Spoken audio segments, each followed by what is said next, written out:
bouclage au sein de l'appareil sécuritaire. Le président Tshisekedi vient de nommer Justin Izung Kakiak au poste de l'administrateur général de l'ANR, Agence nationale de renseignement. Ce changement intervient 12 jours après le coup d'État manqué du 19 mai.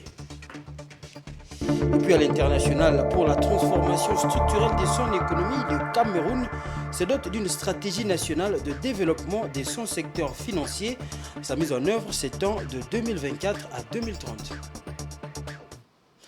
Bonsoir mesdames et messieurs, c'est l'heure de vous informer. À travers une ordonnance présidentielle publiée vendredi 31 mai, Félix Tshisekedi a nommé Justin Izung Kakiak, administrateur général de l'Agence nationale de renseignement. La même ordonnance nomme aussi l'avocat Augustin Mulumba au poste d'administrateur général adjoint de l'ANR.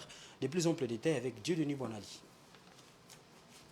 Justin Izung Kakiak est le nouvel administrateur, directeur général de l'Agence nationale des renseignements. Il remplace Daniel Oussadi Soukiambi, le successeur de Jean-Hervé Mbelou, à la tête de l'ANR. Le promu sera secondé dans cette titanesque tâche par Augustin Mulumba Sambwa, nommé administrateur directeur général adjoint. Sur proposition du vice-premier ministre, ministre de l'Intérieur, Sécurité et Affaires coutumières, ordonne. Article 1er. Est nommé administrateur général de l'Agence nationale des renseignements, messieurs Justin Izung Kakiak. Article 2. Est nommé administrateur général adjoint de l'Agence nationale des renseignements, messieurs Augustin Mulumba Sambwa. Article 3. Sont abrogées toutes les dispositions antérieures contraires à la présente ordonnance. Article 4. Le vice-premier ministre, ministre de l'Intérieur, Sécurité et Affaires coutumières, ainsi que le vice-premier ministre, ministre de la fonction publique, modernisation de l'administration et innovation du service public, sont chargés, chacun, en ce qui le concerne, de l'exécution de la présente ordonnance qui sort ses effets à la date de sa signature.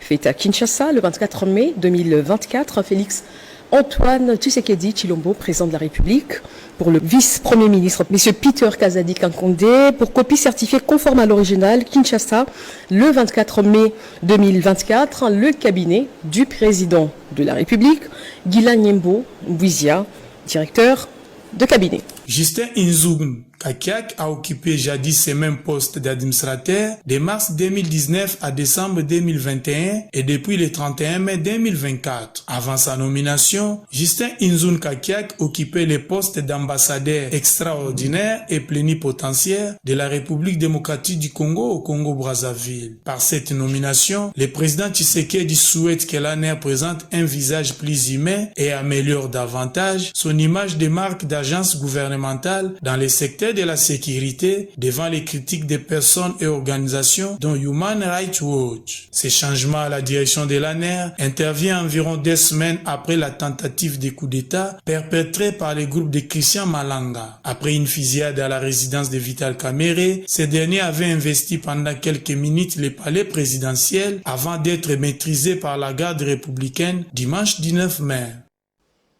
Et parlons de ce coup d'État manqué au niveau du palais de la Nation. Les autorités congolaises ont mis en place une commission d'enquête pour vérifier les accusations visant les membres des forces armées de la RDC, auteurs présumés d'exécutions extrajudiciaires filmées après ce coup d'État manqué, bien évidemment.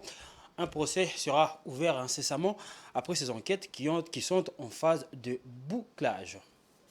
Première commission officielle depuis cette tentative de coup d'État menée par une cinquantaine de sujets américains, congolais et d'autres nationalités contre la résidence de Vital Kamerhe avec une brève incursion au palais de la Nation. Un groupe d'assaillants conduit par Christian Malanga neutralisé à l'occasion. Tournée en marge de cet événement, une vidéo devenue virale montre des militaires des FARDC procédant à une exécution sommaire d'un assaillant au large du fleuve Congo non loin du palais de la Nation. Sur la vidéo, on pouvait entendre les supérieurs supérieurs militaires appelaient leurs subalternes à tirer sur l'un des assaillants. À ce stade, les présumés militaires auteurs de ces tirs ont été identifiés, isolés et mis à la disposition de l'auditorat militaire. Ce dernier est en phase de bouclage de ses enquêtes et entend fixer l'affaire devant la cour dans les prochains jours. Il faut noter que c'est pratiquement 12 jours après ce coup d'état manqué que le président de la République, Félix Tshisekedi, a procédé au changement à la tête de l'Agence nationale de renseignement en sigle, pointé du doigt de manière récurrente dans cette affaire. Nzungu Kakiak a été nommé par ordonnance en remplacement de Daniel Lussadissou ce vendredi 31 mai.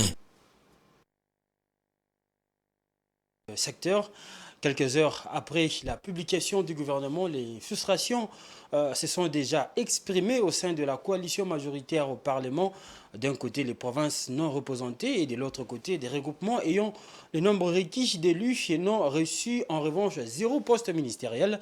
Hier vendredi, le présidium de l'Union sacrée a eu une réunion avec les chefs des regroupements politiques. Au menu de leur discussion, la question de la publication de cette équipe gouvernementale qui sera dirigée par Judith Souminois. Suivez. Rien d'essentiel n'a filtré de cette réunion présidée par Augustin Kabouya, convoquée par le présidium de l'Union sacrée, alors qu'elle était censée calmer les effets de malaise qui se constatent au sein de cette plateforme politique. Selon ses collègues des dirigeants de cette initiative politique de Félix Tshisekedi, il s'est agi d'une rencontre de concertation entre membres de la même famille politique. Au menu de ces échanges, intervenus plus de 2 jours après la publication du gouvernement par ordonnance présidentielle lue à la chaîne nationale, c'était entre autres la composition de cette équipe de la première ministre Judith Souminois. La publication de ce gouvernement a donné lieu à des frustrations exprimées d'un côté par les élus membres de l'Union sacrée ressortissants de la province du Maniema qui réclament de n'être pas représentés alors que certaines d'autres le sont dans plusieurs portefeuilles. De l'autre côté, il y a des regroupements politiques qui formulent le même réclamation pendant qu'ils ont reçu à répondre à l'exigence des 10 élus un poste ministériel. À la fin de cette réunion de concertation de l'Union sacrée, Augustin Kabouya, coordonnateur de la majorité parlementaire, a promis de faire rapport au président Félix Tshisekedi en sa qualité de haute autorité de référence de l'Union sacrée de la nation. Et puis, après les politiques, c'est le tour des détenteurs du pouvoir ancestral d'apporter leur soutien au bureau définitif de l'Assemblée nationale. Le président national de l'autorité traditionnelle et coutumière RDC Afrique a présenté ses civilités au rapporteur adjoint Dominique Moulongo Inamizi. Il réitère tout de même ce soutien des autorités coutumières à chacun des membres du bureau de la Chambre basse du Parlement. Je vous propose de le suivre.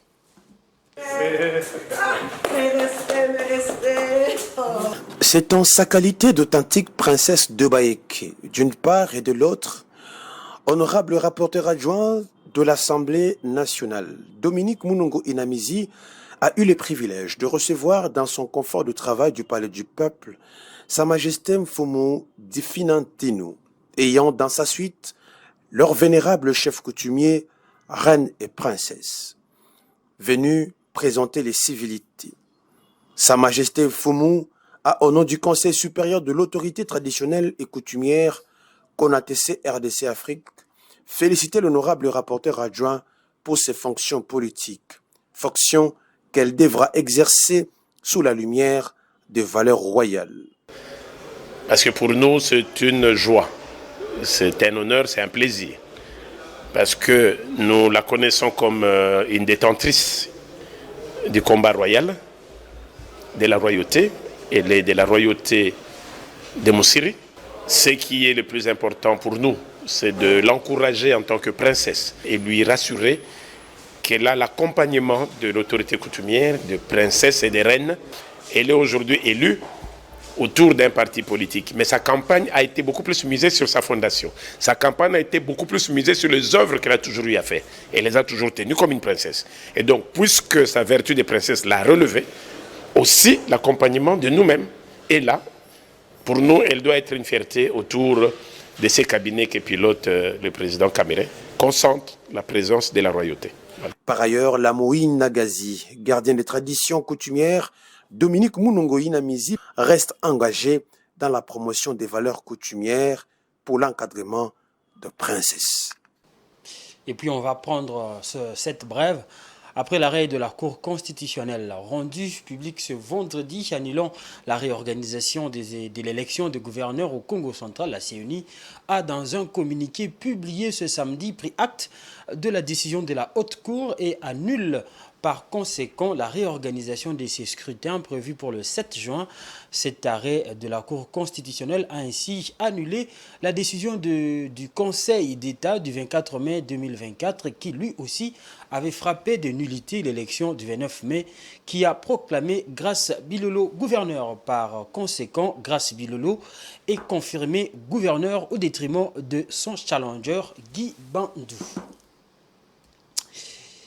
Une année après de pénurie, l'eau potable coule de nouveau des robinets dans le territoire d'Irumu en Ituri et c'est grâce au groupe électrogène de 20 kVA mis à la disposition d'un service attitré par l'administrateur militaire conduit par le lieutenant-général Johnny Luboya Kachama.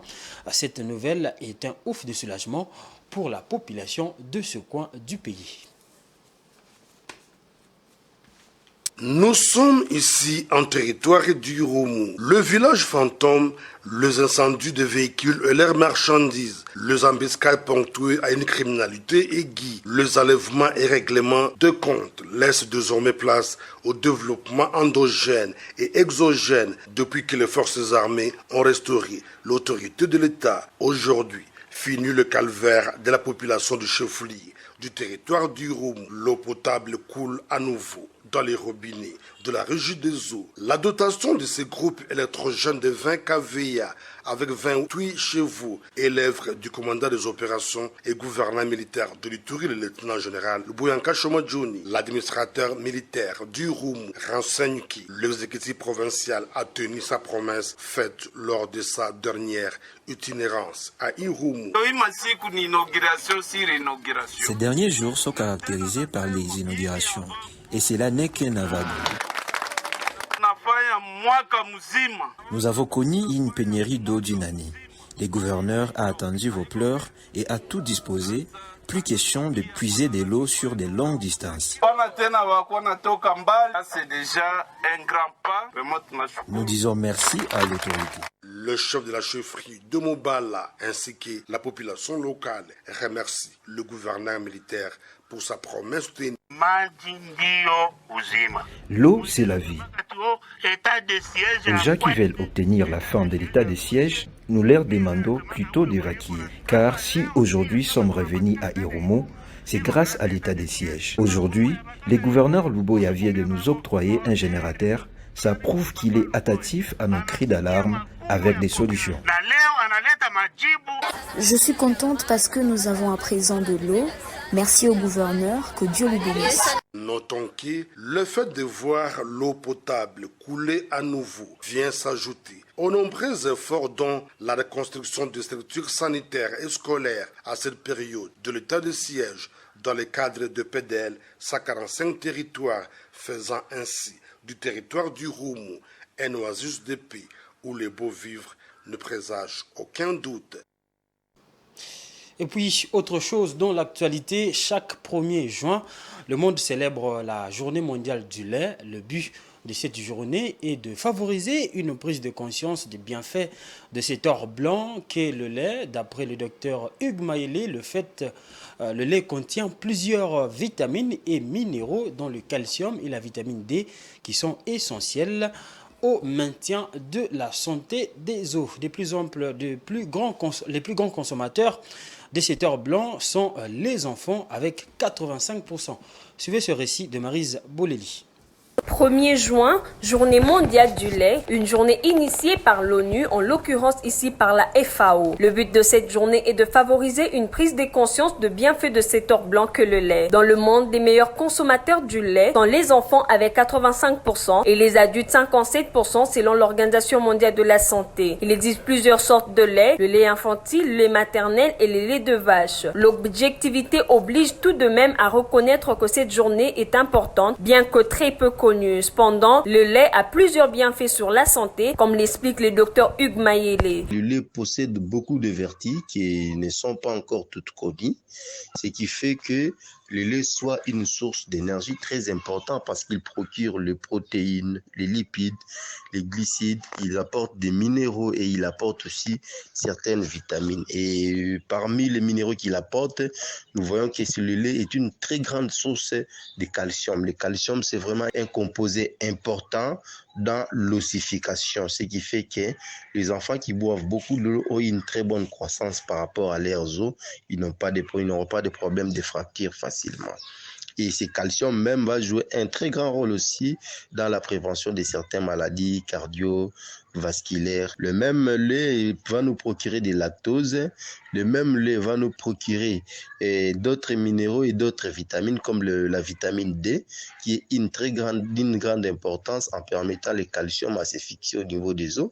Il va nous procurer aussi la vitamine A qui est un antioxydant qui permet à ce qu'il y ait une très bonne visibilité, donc il joue un rôle dans les cellules de la vision. En République démocratique du Congo, 400 000 enfants de moins de 5 ans souffrent de sous-alimentation en manque d'une nutrition essentielle, entre autres les laits. Et le plus grand consommateur du lait sont dans la partie est du pays, à savoir la province du Nord Kivu, qui fournit de produits tels que le fromage, qui est le produit phare, qui est le produit laitier phare, consommé à Goma et expédié dans les autres provinces de la RDC. Il constitue une grande activité de produits d'élevage au Nord Kivu, à côté du lait cru, de lait caillé, le beurre, la crème fraîche et le yaourt, bien que la production est encore faible. Notons que le meilleur moment pour boire du lait est pendant le petit déjeuner et aussi le lait intervient en cas de troubles de sommeil. Il est conseillé de boire un verre de lait chaud le soir avant de se coucher. On va faire place maintenant à l'info éco. Toutes les semaines, Géopolis Télévision, à travers l'info éco, vous permet de passer en revue l'actualité des marchés de commodités afin de mieux saisir les variations des prix de l'énergie, des métaux et des matières premières agricoles. Jojo Moulamba est sur ce plateau pour nous faire le point sur l'évolution des cours de matières premières. Bonsoir Jojo Moulamba. Bonsoir Fiston Léco. Sans plus tarder, on va commencer avec les prix des principaux produits miniers d'exportation de la RDC qui sont actuellement en hausse. Oui, Fiston Léco, la tendance de cours de produits miniers d'exportation de la République démocratique du Congo est à la hausse au cours de la semaine allant du 27 mai au 1er juin 2024. C'est ce que renseigne en tout cas les projections faites par les experts de la Commission nationale de mercurial du ministère du Commerce en République démocratique du Congo. Seul le cobalt est en baisse cette semaine à 27 438 dollars américains la tonne contre 27 467 dollars américains la tonne la semaine passée, soit une baisse de 29 dollars américains. Quant au cuivre, qui est le premier produit d'exportation de la République démocratique du Congo, il continue son embellie et s'il négocie cette semaine à 10 556 dollars américains la tonne contre 9 994 dollars américains la tonne la semaine passée, dégageant ainsi une hausse de 561 dollars américains. Pour ce qui est de notre produit, on peut retenir que le prix d'une tonne de l'étain de la République démocratique du Congo s'est négocié à 34 242 dollars américains sur le marché international la semaine passée, la semaine du 27 mai au 1er juin 2024 contre 32 824 dollars américains la semaine précédente, soit une hausse de 4,32%. Outre l'étain, plusieurs autres produits miniers marchands connaissent une hausse sur le marché international, à savoir l'argent et la tantale durant la période sous examen. Ces produits se négocient respectivement à 1,01 dollar américain contre 0,91 dollars américains et 225,20 dollars américains contre 224 dollars américains auparavant, soit une hausse respective de 10,99% le gramme et 0,54% le gramme. Par ailleurs, d'autres produits miniers marchands sont restés stables durant la période sous examen. Par ailleurs, le gramme de l'argent, un produit marchand, connaît une hausse du prix sur le marché international durant toujours la même période, donc la période du 27 mai au 1er juin 2024, en s'y négociant à 1,01 dollar américain contre 0,99 $91 américains la semaine du 20 au 25 mai 2024. Et 2024, d'après toujours les experts de la Commission nationale de mercurial du ministère du Commerce extérieur. Et puis, Jojo Moulamba, on note aussi la baisse du prix de pétrole brut. Oui, il y a baisse du prix du pétrole brut. Le prix du pétrole brut ont continué à baisser la semaine dernière, enregistrant leur 4e baisse hebdomadaire consécutive et atteignant leur niveau le plus bas depuis février. Dans un contexte géopolitique moins tendu, ces mouvements de baisse suggèrent que le marché pétrolier est mieux approvisionné que ne laisse penser le dernier rapport de l'Agence internationale de l'énergie et l'Organisation de pays exportateurs du pétrole, OPEP, qui prévoit un déficit de l'offre pour ces trimestres compris entre 0,4 et 1,4 million de barils par jour. Les structures de contrats à terme sur les pétroles se sont en effet fortement détendues depuis le début du mois de mai.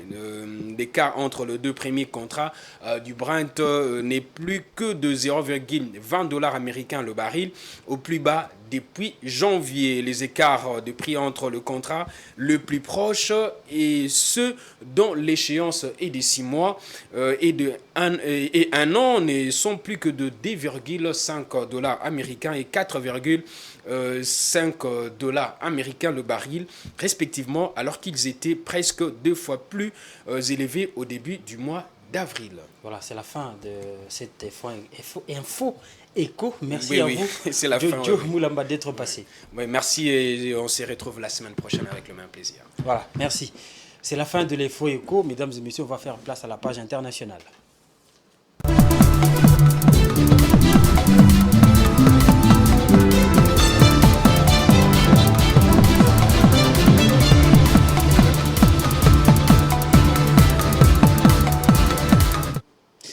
L'information internationale nous emmène au Cameroun qui a lancé le 31 mai sa stratégie nationale de développement du secteur financier, SNDSF en sigle. La stratégie a été élaborée avec l'appui de la Banque mondiale et de l'Union européenne.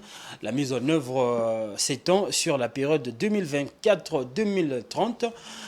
Cette stratégie vise à doter le Cameroun d'une place financière capable de soutenir la transformation structurelle de son économie. Tamani Mujinga.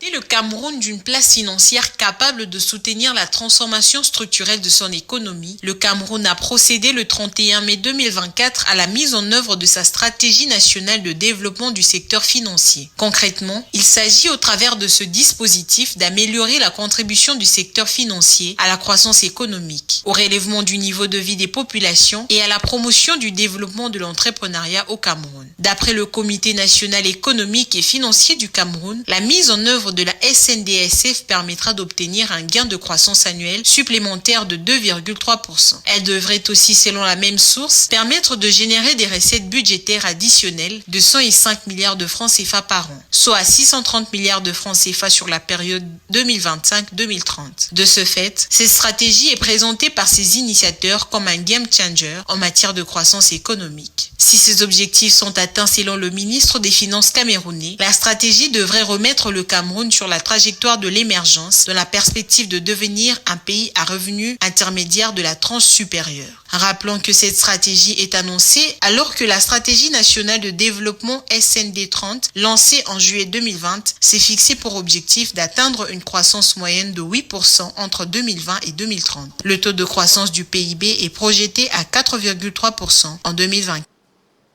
On va faire place au rappel des titres. Remue-ménage au sein de l'appareil sécuritaire, le président Tshisekedi nomme Justin Izoun Kakiak au poste de l'administrateur général de l'ANR, Agence nationale des renseignements. Ce changement intervient 12 jours après le coup d'État manqué du 19 mai. Et puis, pour la transformation structurelle de son économie, le Cameroun se dote d'une stratégie nationale de développement de son secteur financier. Sa mise en œuvre s'étend de 2024 à 2030. C'est la fin de ce journal, mesdames et messieurs. Merci à vous de l'avoir suivi. Justement, après cette session d'information, vous allez suivre le match de la finale de la Ligue des Champions opposant le Real de Madrid et Dortmund. Mesdames et messieurs, je vous quitte.